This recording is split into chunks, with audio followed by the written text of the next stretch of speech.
Nous sommes en direct pour ce premier épisode de podcast sur Mesh Sunshine et on accueille aujourd'hui Canel de Maison Imrama. Comment vas-tu, Canel? Yes.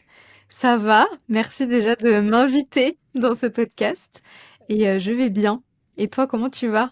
Je vais très bien, je suis très contente qu'on prenne ce temps pour faire cet épisode-là. J'ai hâte qu'on rentre dans le vif du sujet et de Hmm. découvrir ce que tu as à nous partager. Est-ce que tu peux rapidement te présenter, la question que tout le monde aime? Yes. Toujours la pire question. Qui es-tu?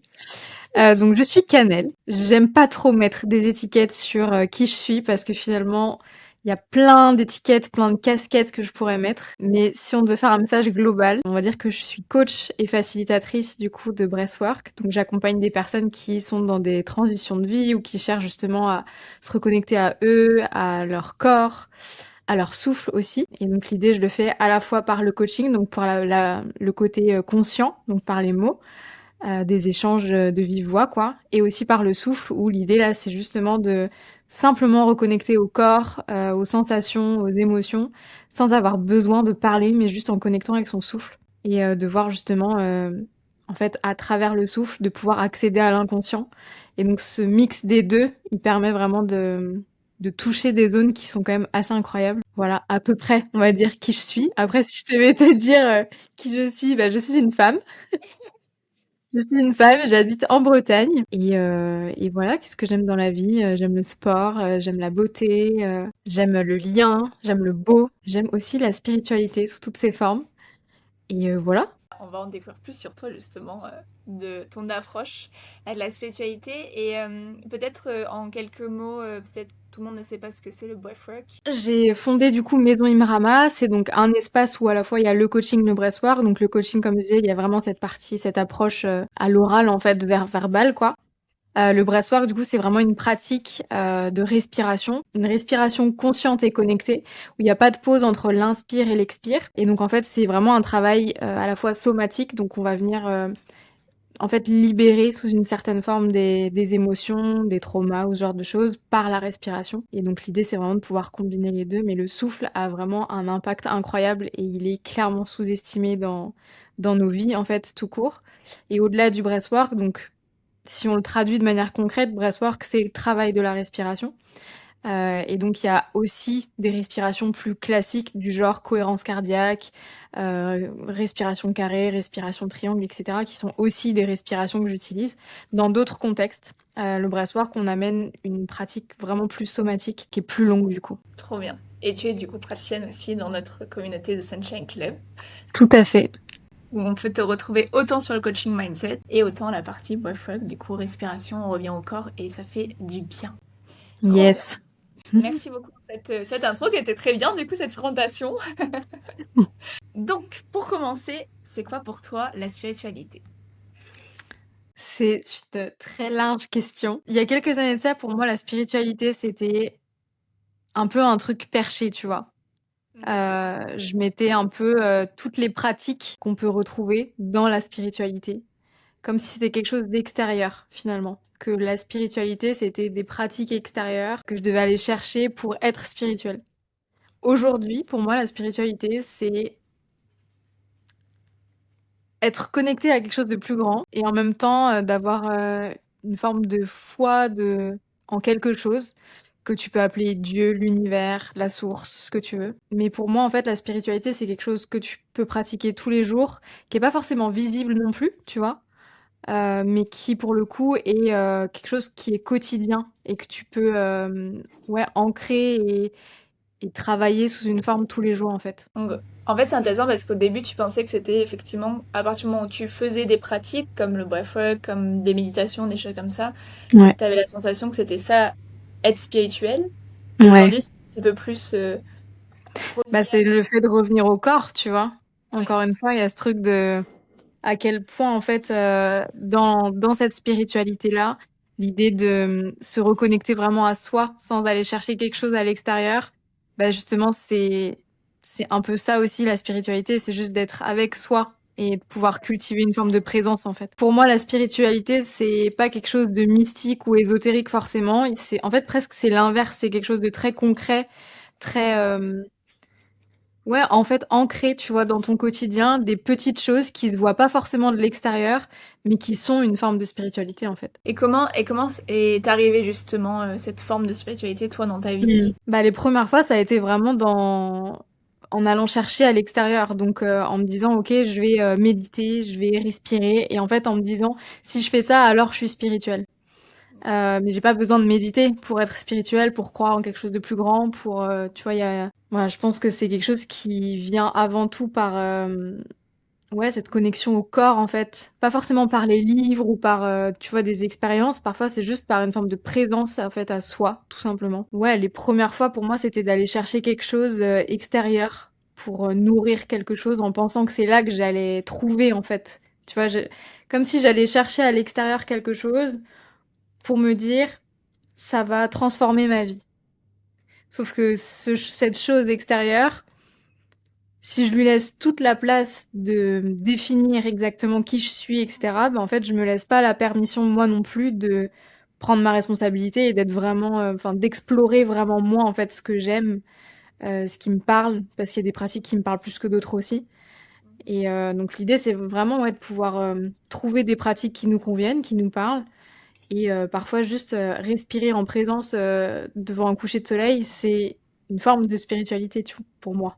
Tu vois? Bien sûr. Non, clairement. Et est-ce que tu te rappelles de la première fois justement où, parce que nous on se connaît un petit peu et je sais que tu as eu une autre vie aussi avant d'être coach dans le coach mindset et dans le breathwork. Donc du coup peut-être ces moments où on est beaucoup dans voilà le faire, on est dans le travail, on fait toutes ces choses-là et puis en fait on nous a jamais vraiment appris à se connecter à nous-mêmes comme tu dis, Mm. se reconnecter à soi. Est-ce que tu te rappelles justement ce moment où il y a eu comme une bascule entre un avant-après? J'ai pas de moment précis.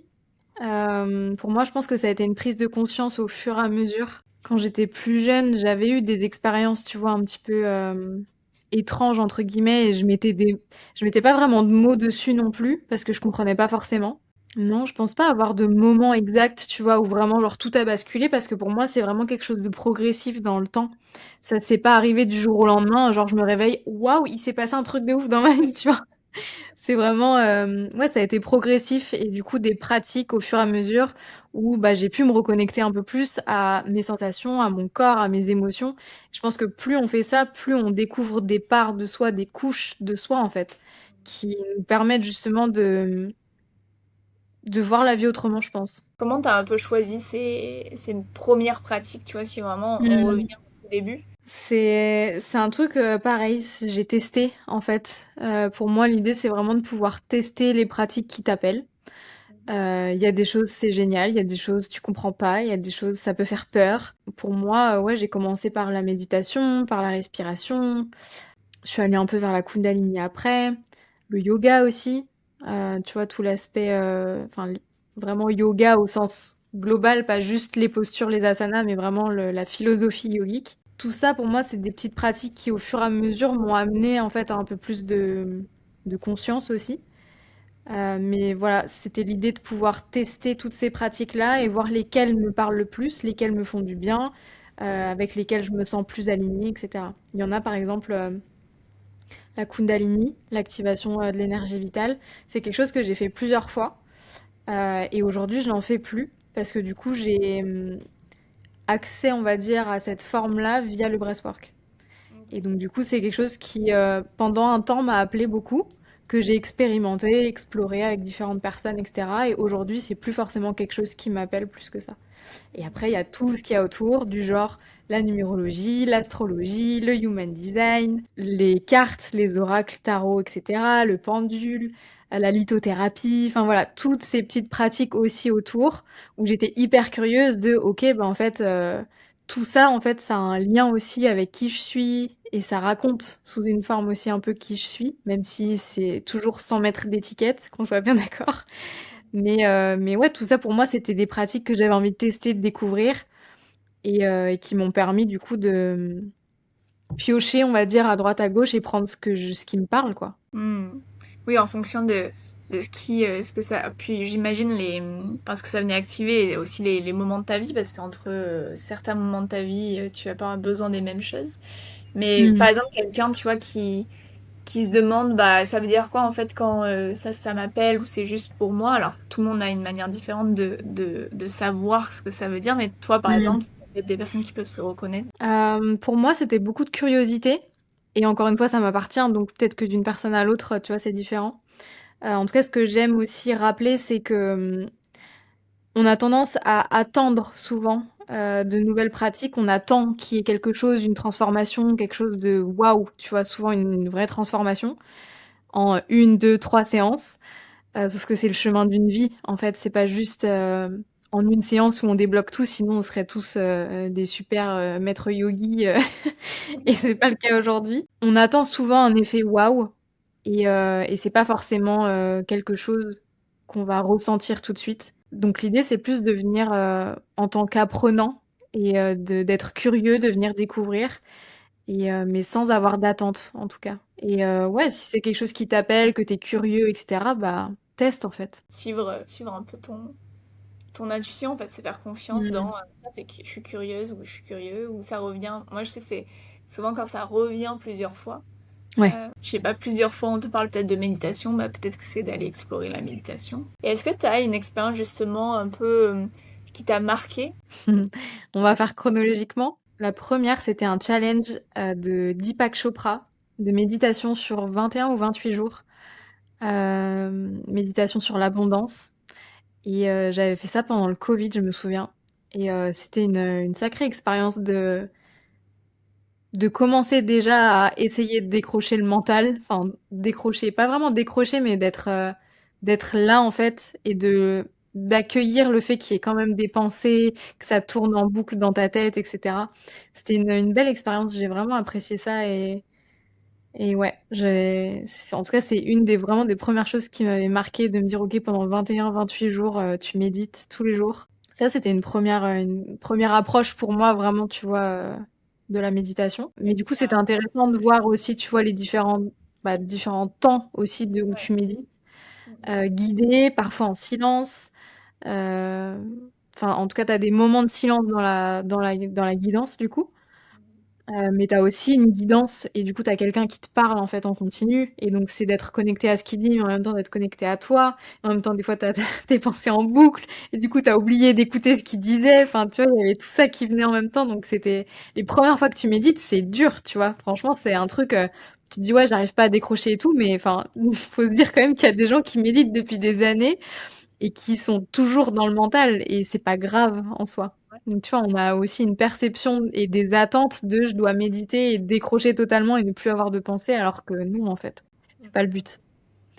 Donc ça ouais, ce serait pour moi la première. Enfin j'avais testé aussi quand même du breathwork guidé en ligne du coup et pareil en termes de sensations et de ressenti dans le corps, c'était assez fou. Je me souviens que je m'étais mise dans un endroit vraiment fermé, j'étais toute seule dans le noir et tout. Et en termes de sensations, c'était assez fou ouais, les sensations dans le corps, quoi. C'était la première fois où je sentais quelque chose de différent par rapport à d'habitude. Et je m'étais dit, waouh! Tu vois, au début, tu te dis, c'est bizarre ce qui se passe, tu comprends pas. Et ça, ouais, c'était, je pense, les premières fois où j'ai respiré, où je me suis dit, waouh, la respiration, en fait, c'est, enfin, il y a quelque chose, tu vois, derrière à aller creuser. En fait, j'ai ressenti vraiment des choses en étant seule, tu vois, en étant guidée, mais sans respirer comme les sessions que je vais guider, par exemple, aujourd'hui. C'était plus des sessions, tu vois, plus douces, mais il y avait quand même déjà des ressentis. Et du coup, ça, c'était vraiment, ouais, les premières fois où je respirais, où je me suis rendu compte qu'il y avait quand même déjà quelque chose à aller expérimenter et tester. J'ai continué ces pratiques-là. Et je me suis intéressée après à la Kundalini, donc activation de l'énergie vitale. En fait, ça m'intriguait beaucoup. C'était le moment où ça a commencé à monter de fou sur les réseaux. C'était au moment du Covid d'ailleurs. Et donc j'ai testé à ce moment-là.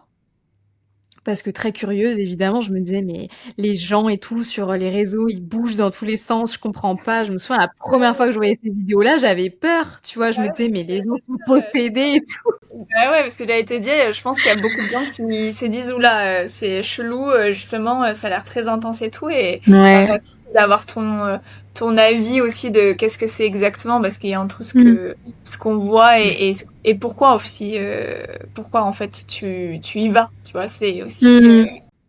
Carrément. Moi, cette expérience-là, c'était vraiment de la curiosité, encore une fois. J'y suis pas allée tout de suite parce qu'au départ, j'en avais peur quand même. Tu vois, il y avait un peu un truc de waouh, les gens, ils sont bizarres, ils bougent dans tous les sens, je comprends pas ce qui se passe, ça fait un peu peur, on dirait une secte. Enfin, tu vois, voilà, au départ, t'as toutes ces idées-là qui viennent. Donc, j'ai laissé un peu de temps et j'ai fini par quand même me renseigner, lire des choses aussi par rapport à ça. Puis je me suis dit, ok, je vais tester une séance. Du coup, j'avais testé la première fois quand même en présentiel. Le tout, c'est vraiment de venir sans attente. Donc, quand tu arrives à une session, mais que t'es bombardé d'images des réseaux sociaux, tu te dis, est-ce que moi aussi je vais bouger comme ça ou pas? La facilitatrice à ce moment-là te le rappelle, mais plus t'as d'attente et au plus tu peux pas connecter réellement au corps et du coup à lâcher prise sous une forme, quoi. Moi, à ce moment-là, je me dis, bon, ok, je vais tester, on va voir ce qui se passe. Juste, j'y vais, le cœur ouvert et on verra ce qui se passe. Et sur cette première séance, je me suis activée assez rapidement, mais c'était assez léger. Donc j'avais des petits mouvements au niveau des épaules, de la poitrine, etc. Les jambes un peu et le bassin, mais c'était léger. Donc c'était des petits mouvements, des trucs comme ça, mais c'était pas des grands trucs, quoi. C'était pas des grands shakes, ça allait encore, tu vois. Mais je sentais quand même qu'il y avait des choses qui se passaient dans mon corps je suis 100% consciente, tu vois, de ce qui se passe.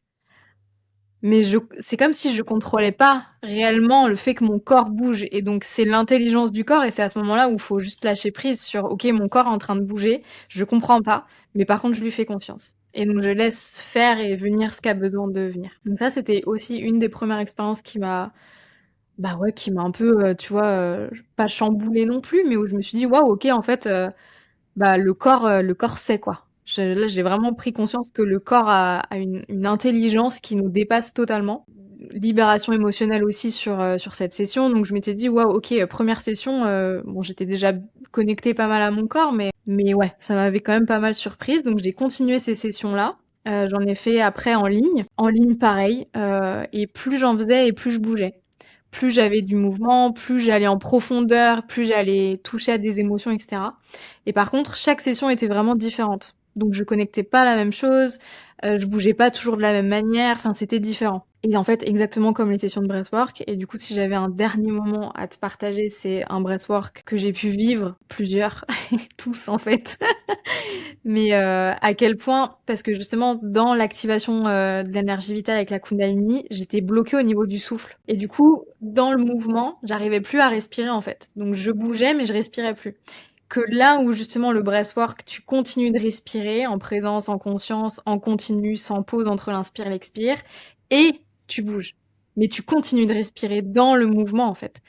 Et c'est ça qui a été complètement game changer pour moi, c'est que du coup, j'ai appris à continuer à respirer, à être présente dans ce mouvement. Et du coup, à vraiment toucher encore à des choses encore plus profondes. Et ouais, à juste laisser venir ce qui est là, quoi. Et toujours toucher à des couches un peu plus profondes de soi, quoi. Enfin, si on peut l'expliquer, finalement, quelqu'un qui a jamais essayé, tu vois, c'est une libération parce que comme tu passes par la respiration, ça active des choses dans ton cerveau et aussi dans ton corps qui font que ça passe plus par le mental, mais c'est ton corps qui exprime peut-être des blocages, des choses comme ça.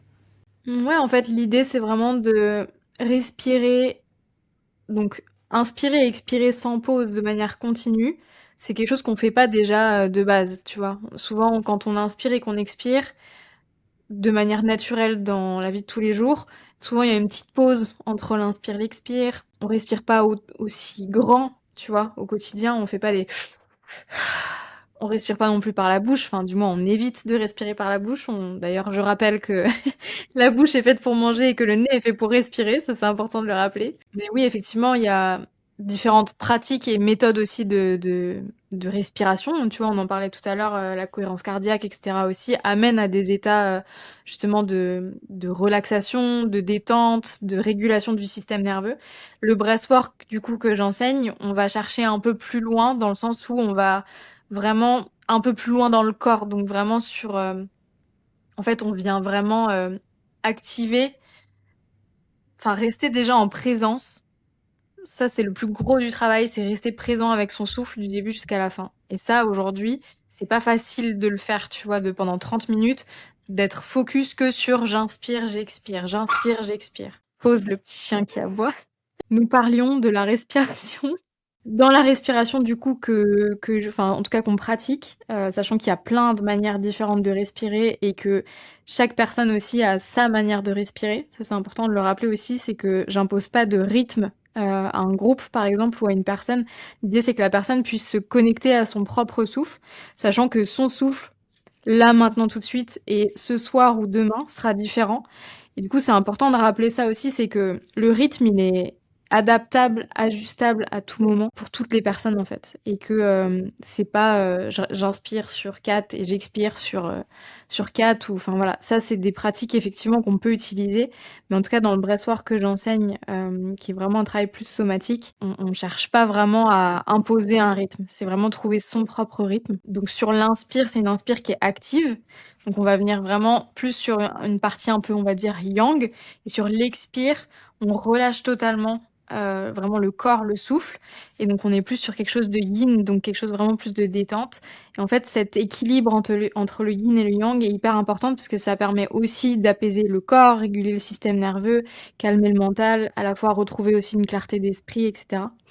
Et donc c'est là en fait ce qui est hyper intéressant, c'est que chaque personne a des ressentis différents et chaque session est différente. On n'a jamais les mêmes ressentis, on n'a jamais les mêmes tu vois, la dernière fois sur les dernières séances qu'on a pu faire ensemble, les filles, il y a un côté où il y en a une qui était hyper fatiguée, la session d'après, elle était en pleine énergie, et c'était l'inverse pour l'autre, tu vois. Donc d'une personne à l'autre et d'un jour à l'autre, c'est complètement différent. C'est vraiment la pratique qui a été une des premières pratiques que j'ai essayé spirituelle du coup. Parce qu'il y avait cette notion un petit peu toujours quand même si on vient calmer le mental, t'es quand même dans le contrôle Mm. de ta respiration.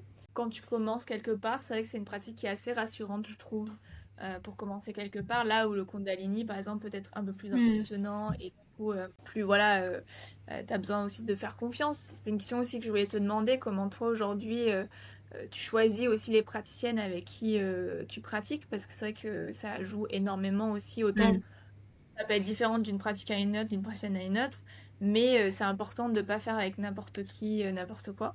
C'est hyper intéressant ce que tu fais, hein, justement, de revenir aussi sur ce truc de t'as le contrôle dans la respiration. Et en réalité, on a le contrôle sur toutes les pratiques. Mais c'est vrai que par exemple, en tout cas selon moi, et vraiment ça m'appartient, mais pour la Kundalini, il y a quelque chose d'extérieur. La personne vient guider l'énergie à travers toi. Du coup, c'est comme si c'était quelque chose d'extérieur et c'est pas, ça vient pas de moi, tu vois. Mais malgré tout, j'ai le contrôle et je suis consciente tout le long de la session pendant une session de Kundalini, tu vois. Donc ça, c'est important de le rappeler. Tu peux bouger, mais t'es conscient, 100% conscient de ce qui est en train de se passer. Ce qui se passe dans les Kundalini activations, c'est exactement la même chose qui peut se passer aussi en breathwork, parce que la respiration active aussi l'énergie vitale. Énergie vitale, appelée aussi prana, en fait, tout ça c'est la même chose, c'est juste, c'est un nom différent. L'énergie sexuelle aussi, enfin voilà, tout ça c'est la même chose. Donc ouais, ça c'est important de le rappeler, on est conscient tout le long de la session et on a le contrôle à tout moment de ralentir, d'accélérer, de voilà, c'est libre en fait à la personne de gérer son souffle comme elle l'entend. Ça c'est important de le rappeler. Nous après on est là effectivement pour guider. Comment je choisis mes praticiennes, en tout cas les personnes avec qui je veux être guidée? Je crois que je fonctionne beaucoup à l'intuition et au ressenti quand même. Le feeling est important pour moi. Je regarde pas les diplômes, tu vois. Pour moi, c'est pas forcément ce qui m'intéresse. Autant pendant un temps, ça aurait pu, tu vois. Mais aujourd'hui, je me rends compte qu'en fait, c'est pas un diplôme qui fait la compétence d'une personne et l'intelligence émotionnelle et relationnelle d'une personne. Donc, je choisis les personnes vraiment au feeling et comment je sens la personne. Éventuellement, si j'ai besoin, j'échange avec elle. C'est important aussi de se permettre ça, en fait, d'échanger avec elle si on a des questions, si on a des interrogations, qu'on a des peurs ou quoi. C'est important de pouvoir le déposer avant de pratiquer. Ça permet aussi de se rassurer et voilà, je trouve que c'est important. Puis pour sentir un peu l'énergie de la personne, quoi. Donc moi, en tout cas, c'est plus comme ça que je fonctionne.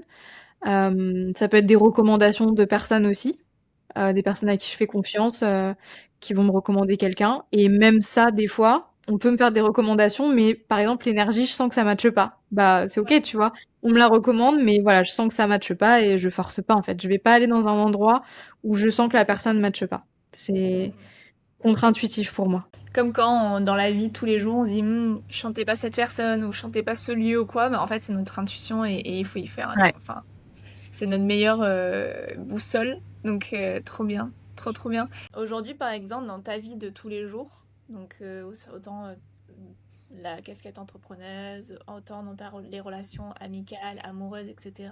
À quel moment en fait tu intègres justement les pratiques et cette connexion à toi dans la spiritualité?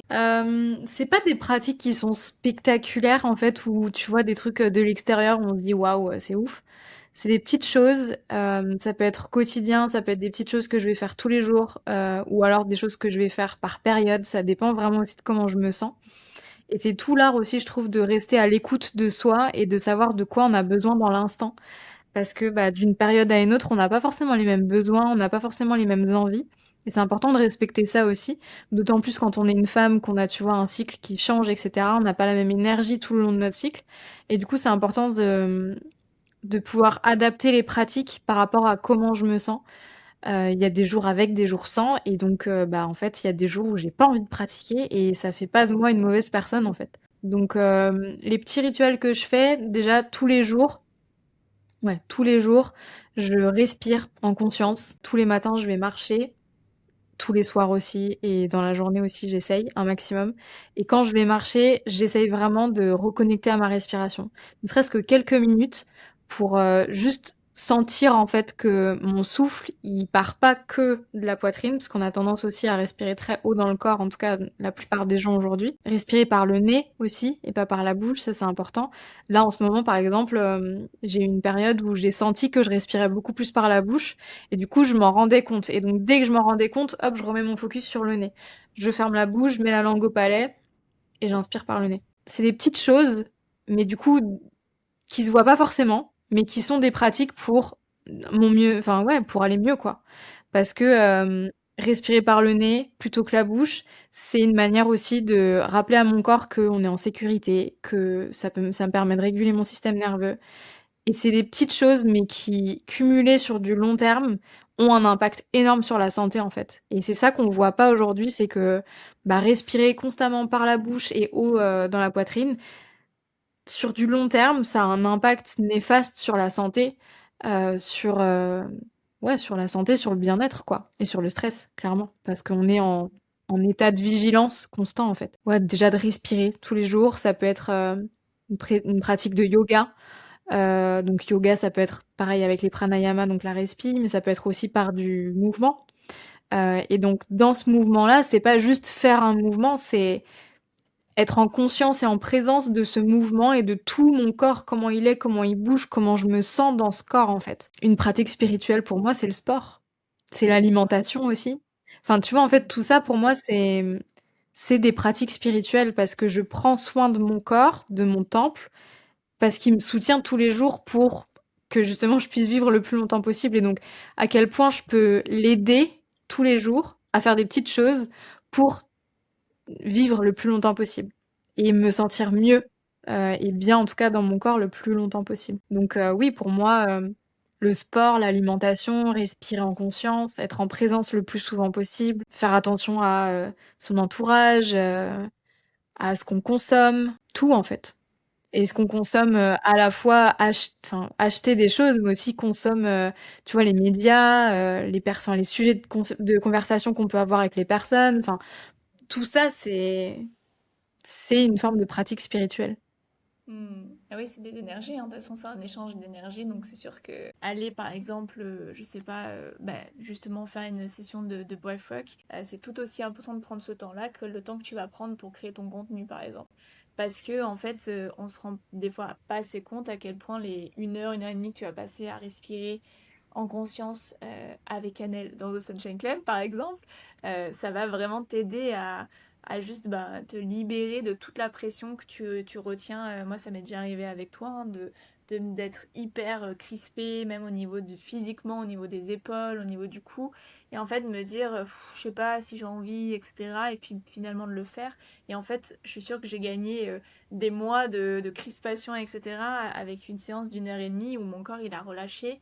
Et ça me permet de repartir beaucoup mieux dans mon business, quoi. Ouais, et en fait, tu vois, on parlait de rituels, de pratiques, etc.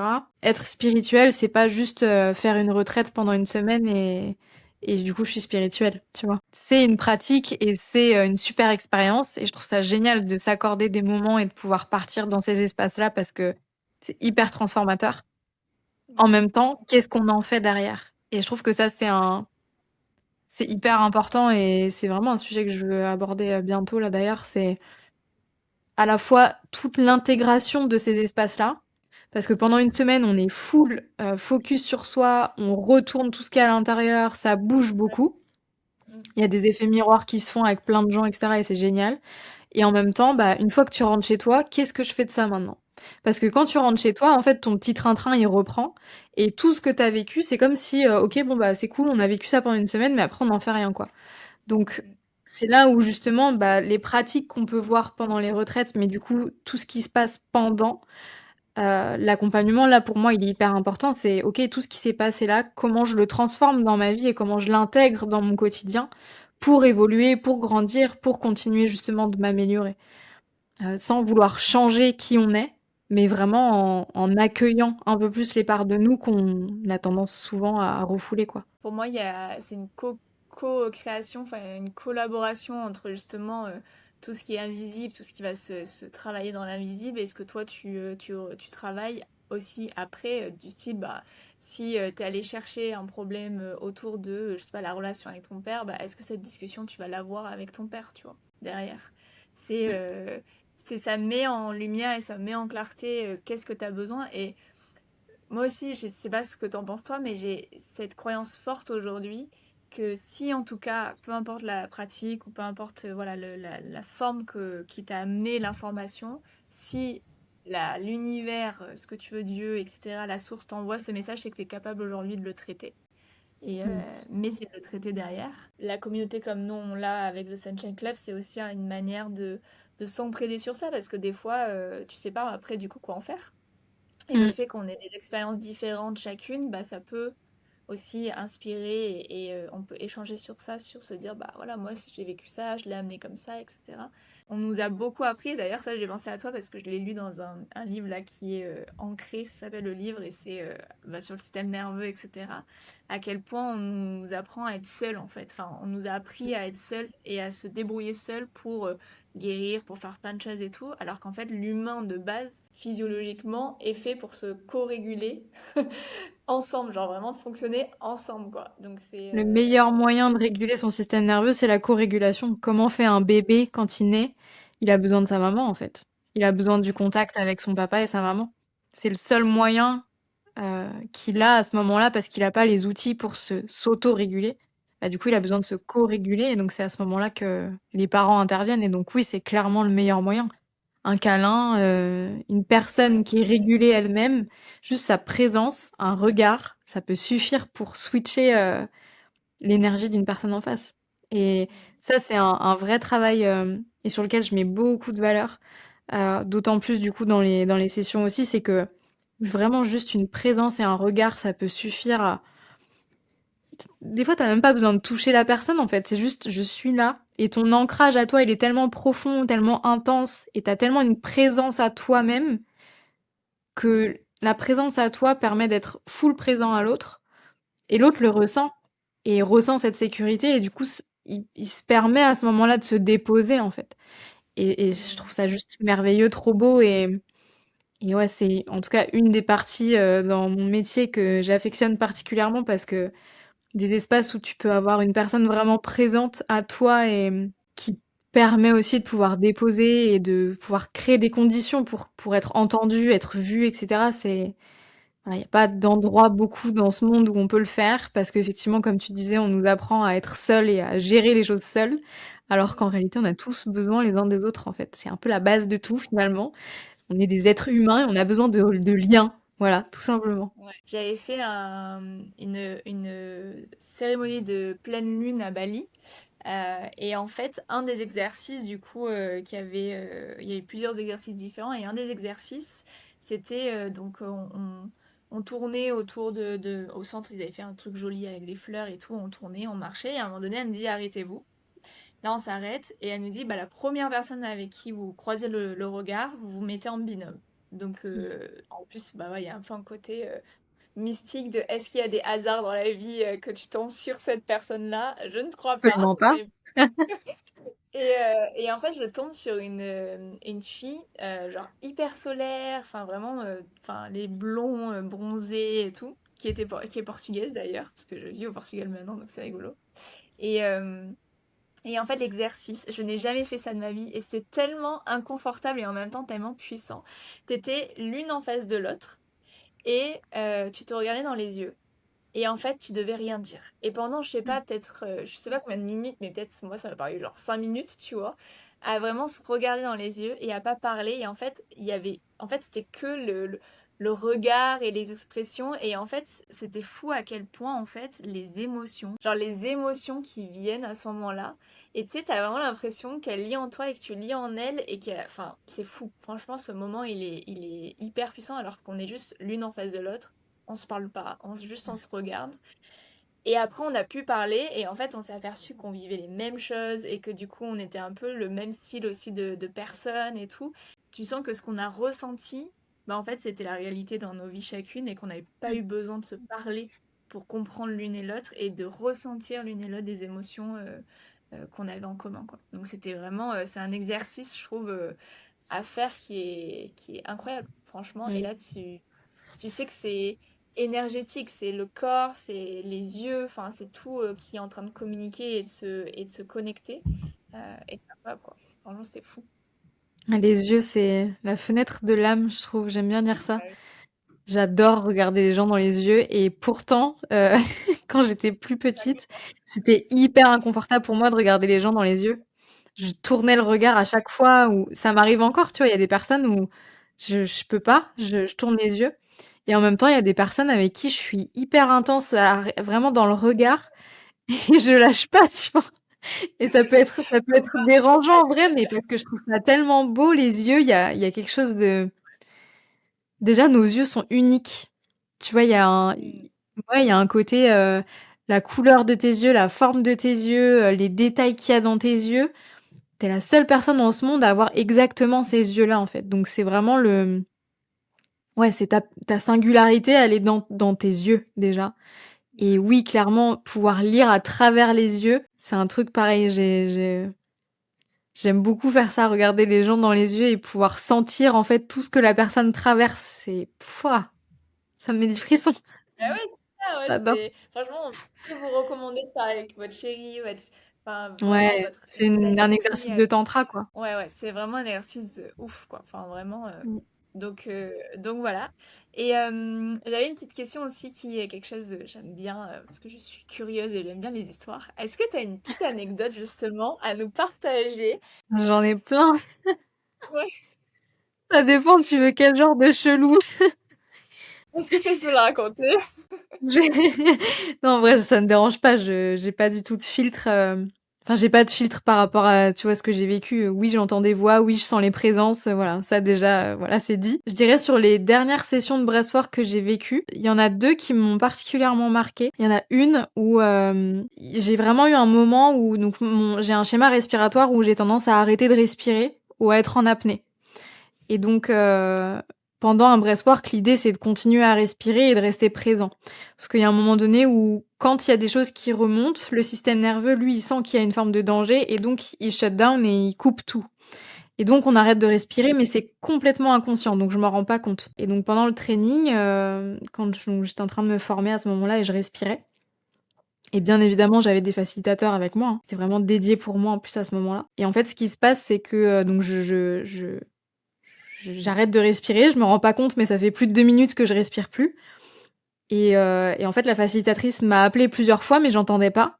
Donc, j'arrivais pas à revenir concrètement. Et il y a un moment donné où j'ai senti que je partais dans un endroit, que je commençais à voir des choses.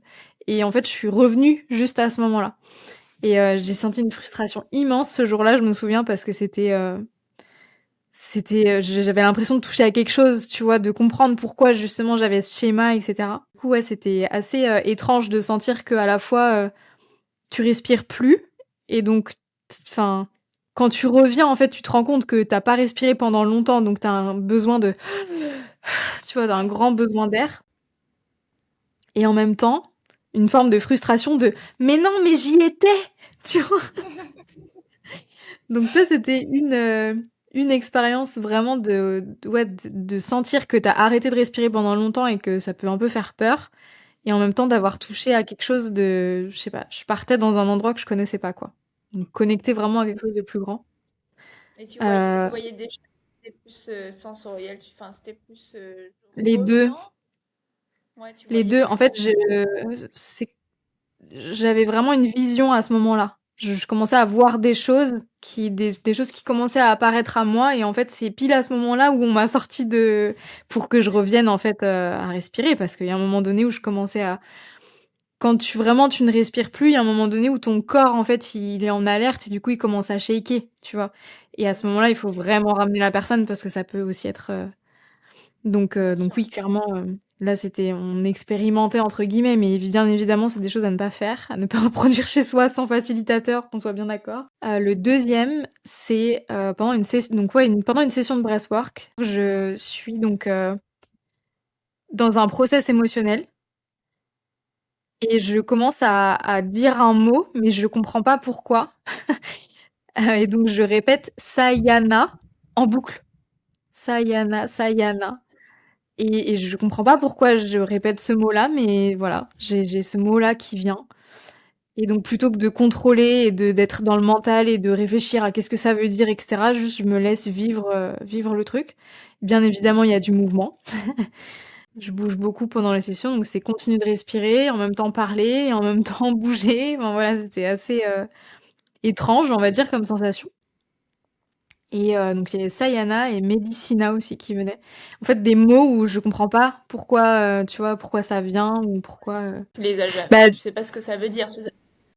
ouais, voilà, j'ai aucune idée de ce que ça veut dire, donc je me suis dit, ok, je parle en je sais pas quelle langue, enfin, tu vois, voilà. Et ce qui est intéressant, c'est le après aussi, parce que tu vois, on veut à tout prix mettre du sens sur qu'est-ce que ça veut dire et qu'est-ce que machin. Et en fait, justement, c'est au plus tu cherches à comprendre, au plus tu vas mentaliser la chose et du coup, tu te laisses pas vivre les expériences pleinement. Ça, c'est vraiment une leçon que j'ai apprise, c'est de réussir à juste laisser venir ce qui vient et on n'a pas besoin de mentaliser et de comprendre tout ce qui se passe. Parfois, juste le corps sait et faisons-lui confiance. Il sait. Tu vois, on va vivre des choses, il y a des émotions qui remontent, etc. Et après la session, on est dans la tête de fou parce qu'on essaye de comprendre, mais pourquoi je pense ça et machin, qu'est-ce que c'est quoi la prise de conscience, nanana. On est beaucoup aussi avec les IA à vouloir échanger avec les IA, essayer de comprendre. Qu'on soit bien clair, Claude, ChatGPT, ils savent pas en fait ce que c'est l'invisible, tu vois. Ah oui, Et mettre des mots sur une expérience que t'es la seule personne dans ce monde à avoir vécu avec tes sensations, etc. C'est pas un robot qui va t'expliquer concrètement ce que t'as vécu. Donc c'est des fois c'est compliqué, mais c'est important de le rappeler que nos expériences elles sont uniques et elles ont pas toujours, enfin on n'a pas toujours besoin de mettre de mots dessus. C'est important de rappeler que des fois, oui, on vit des choses et peu importe, ce qui se passe, qu'on vit, juste that's it, quoi. C'est là et voilà. ouais. Une fois que je fais peu importe la pratique, je me dis toujours, bon, il y a ce que je vais me souvenir aussi, parce que sur le moment, il se passe des choses et tu te souviens pas tout aussi à la fin de ta session. Enfin, moi, je sais pas si ça t'est déjà arrivé, Ouais. mais même dans les guidances, même dans les trucs comme ça.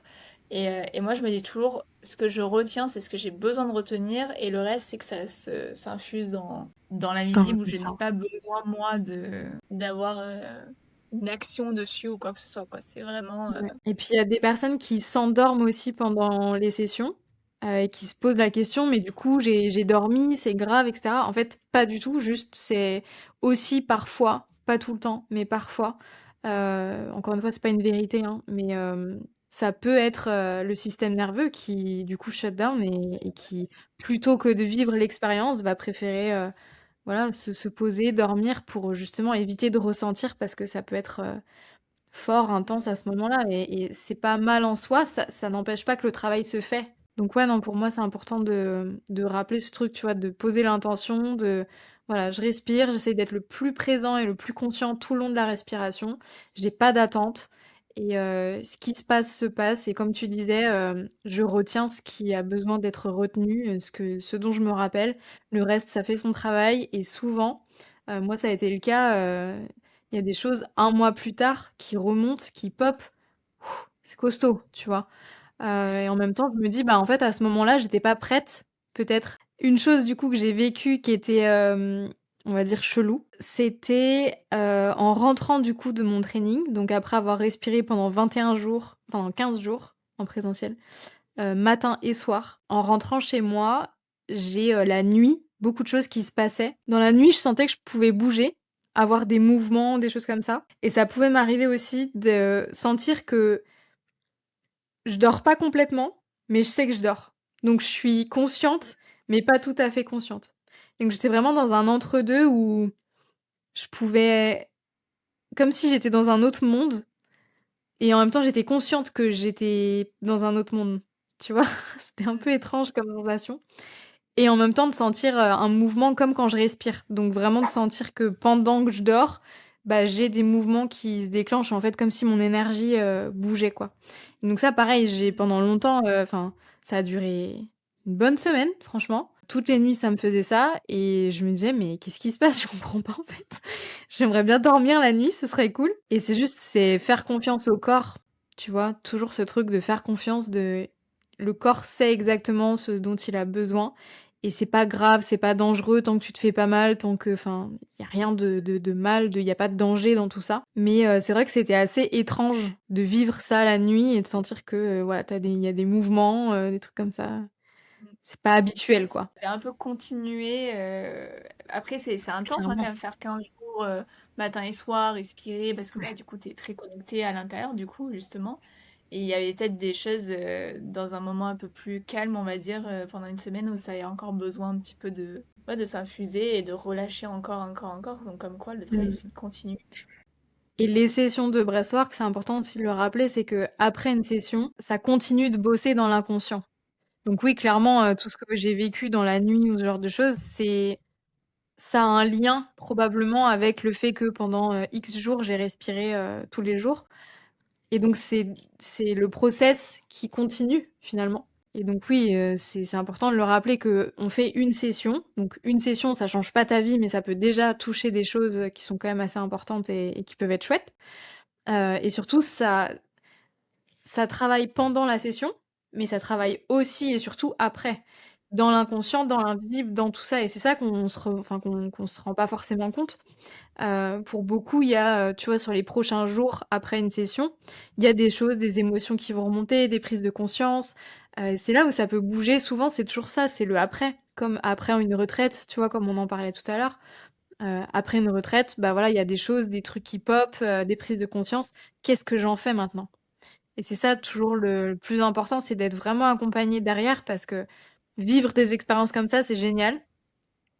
Ça peut être intense. Et du coup, d'être accompagné, ça permet vraiment aussi d'avoir à la fois une aide, entre guillemets, et en même temps une forme d'ancrage et de ok, tout va bien, enfin, tu vois, il n'y a pas de danger, quoi. Ouais, d'avoir un peu un cadre qui te permet de te guider, qui te dit pas quoi faire, mais qui peut Ouais. t'aider à te sentir soutenu dans le process. Et qui ne te dit pas quoi faire. Ça, c'est important, effectivement, de.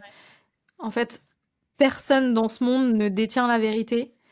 Et donc l'idée, c'est que tu puisses trouver ta propre vérité, que tu puisses trouver tes propres réponses. En tout cas, je parle pour moi dans ma posture aujourd'hui, c'est de pouvoir créer les conditions pour que la personne puisse entendre ce qu'elle savait déjà ou qu'elle avait oublié. L'idée, c'est pas d'être quelqu'un d'autre, c'est juste de reconnecter aux différentes parts de soi.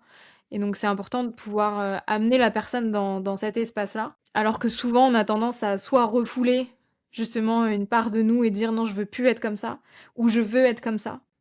Et du coup, de pouvoir justement créer les conditions pour rappeler que voilà, tu as déjà tout en toi, en fait. Et il y a pas besoin d'être quelqu'un d'autre pour ça. Moi, j'ai mis beaucoup de temps à le comprendre ça. C'était beaucoup une phrase, oui, oui, d'accord, on a tout en nous, mais quand même, faut quand même venir travailler des choses. Mais en fait, enfin, oui, en fait, t'as tout en toi et c'est comme les poupées russes, tu sais, genre, t'as tout plein de versions en toi qui sont déjà là. Et en fait, au fur et à mesure que tu te connectes à toi, tu évolues et tu vas chercher soit dans ce sens-là, de plus en plus profond, soit en grandeur, comme tu veux. Et justement, ça fait un bon pont vers ce que j'allais te demander pour toutes les personnes qui nous écoutent et même la cannelle il y a quelques années, justement. Mmh. Qu'est-ce que tu aimerais dire à une personne voilà, qui explore peut-être pour la première fois ou qui commence à découvrir cet univers ou qui en entend un peu parler, etc. Est-ce que tu aurais un message à faire passer? Déjà d'être à l'aise avec l'idée que de se faire accompagner, tu vois, de se faire aider. On en parlait tout à l'heure où c'est vrai qu'on a tendance à vouloir tout gérer seul, à se dire que bah, on sait faire, ça va aller, ça va passer. À quel point ça peut aider et permettre d'accélérer le processus d'être accompagné, de pouvoir avoir une personne qui t'aide à voir tous tes angles morts, qui t'accompagne dans les moments où c'est comme ça, mais aussi dans les moments où c'est comme ça. Les deux sont importants selon moi et ça permet vraiment ouais, de grandir, de mettre plus de conscience sur soi, de présence et d'avancer entre guillemets plus vite. Je leur dirais qu'on n'a pas besoin de croire en quoi que ce soit pour commencer, si ce n'est de croire en soi un minimum. Mm. Euh, En tout cas, de sentir que qu'il y a quelque chose, que c'est possible, tu vois, de toujours cette flamme en fait qui est là et qui nous dit, voilà, je sens qu'il y a quelque chose de possible, juste je sais pas exactement comment, je sais pas exactement quoi, mais je sens qu'il y a quelque chose de possible.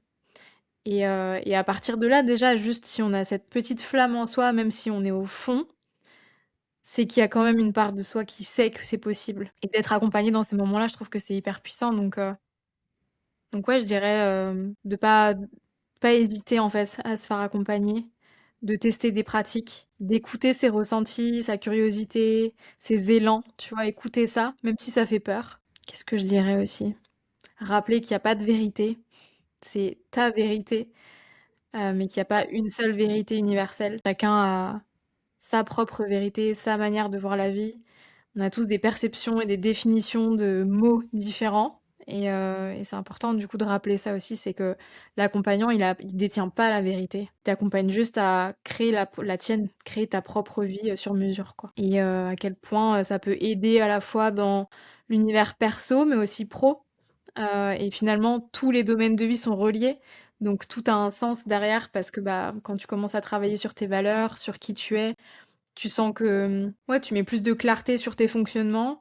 Du coup, tu comprends mieux qui tu es personnellement dans ta vie, dans tes relations, etc., mais aussi dans le business, dans tes finances, dans la spiritualité, dans l'amour, dans tout, en fait. Donc, pour moi, vraiment, tout est relié et c'est pas juste un domaine de vie et on s'arrête là. C'est tout a un impact les uns sur les autres.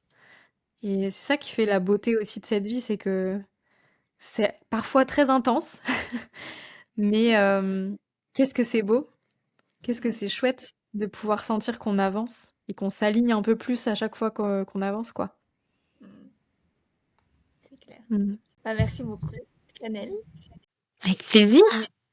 Et on peut te retrouver, donc je mettrai de toute façon ton Instagram en description si on veut aller explorer du coup ton univers. Et puis de toute façon, on te retrouve aussi dans la communauté de Sunshine Club comme praticienne. Bah, merci à toi pour ton invitation, pour ce moment, et avec plaisir pour continuer sur ce chemin qu'on co-crée aussi ensemble. Je trouve ça trop chouette. Donc, hâte de poursuivre et de voir où tout ça nous mène. Eh ben, des bisous, respirez grand, et voilà.